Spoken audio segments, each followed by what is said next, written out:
সালমান আঘাকে করা মেহেদী মিরাজের রান আউটটি ছিল হিট অব দ্য মোমেন্ট, এমনটাই মনে করেন পাকিস্তান অধিনায়ক।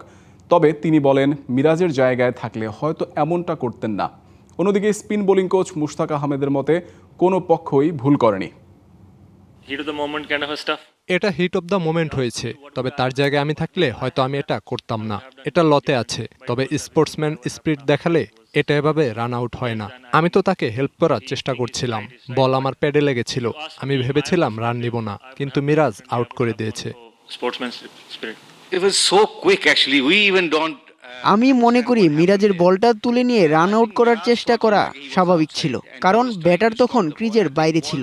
ঘটনাটা খুব দ্রুত ঘটেছিল, তাই আমার মতে তখন কোনো পক্ষই ভুল করেনি।